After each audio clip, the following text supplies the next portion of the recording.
আমার ছোলা ডালের কচুরি সম্পূর্ণ রেডি হয়ে গেছে। নমস্কার বন্ধুরা, কেমন আছেন সবাই? সোমা ব্লগে সবাইকে স্বাগতম জানাই। আজ বানাবো ছোলা ডালের কচুরি। তাহলে চলুন, সঙ্গে থাকুন, ভিডিওটি দেখতে থাকুন। এখানে ধনে, মৌরি আর জিরে এটাকে ভেজে গুঁড়ো করে নেব।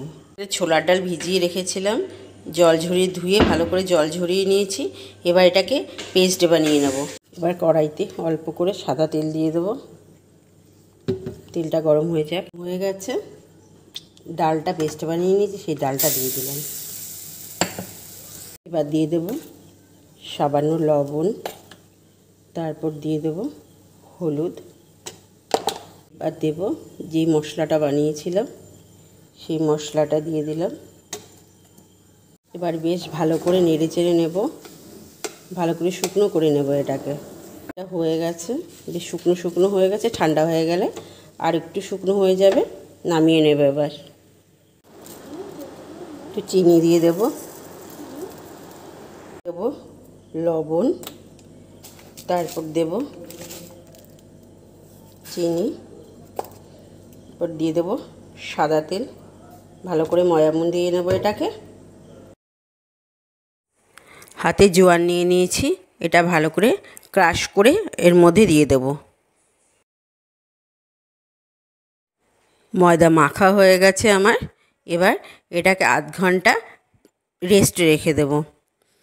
আধ ঘন্টা হয়ে গেছে, এবার তুলে নিলাম। এবার লেচি কেটে নেব। লেচি কেটে এই যে এভাবে লেচি কেটে নেব। লেচি কেটে এই পুরগুলো এর মধ্যে সুন্দর করে ভরে দেব।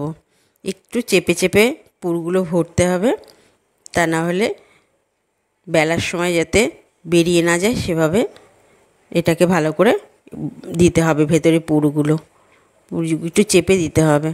ব্যাস হয়ে গেল। এভাবে সবগুলো বানিয়ে নেব।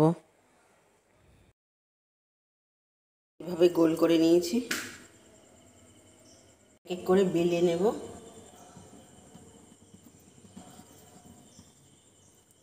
হালকা হাতে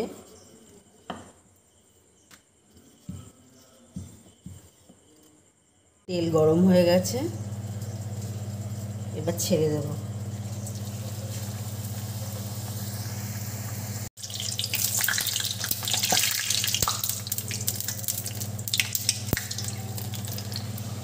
উল্টে দিলাম।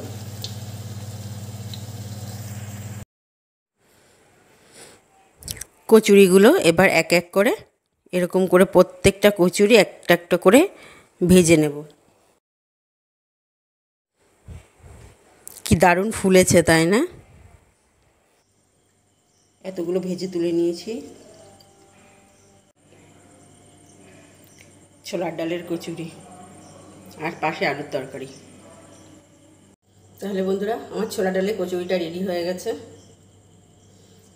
আমার ভিডিওটি যদি আপনাদের ভালো লাগে তাহলে আমার পেজটিকে ফলো করে দেবেন, শেয়ার করে দেবেন। আর যদি ইউটিউব থেকে দেখে থাকেন তাহলে আমার চ্যানেলটিকে সাবস্ক্রাইব করে দেবেন। সবাইকে অনেক ধন্যবাদ। ভালো থাকবেন, সুস্থ থাকবেন। ফিরে আসবো নতুন কোনো ভিডিওর সাথে।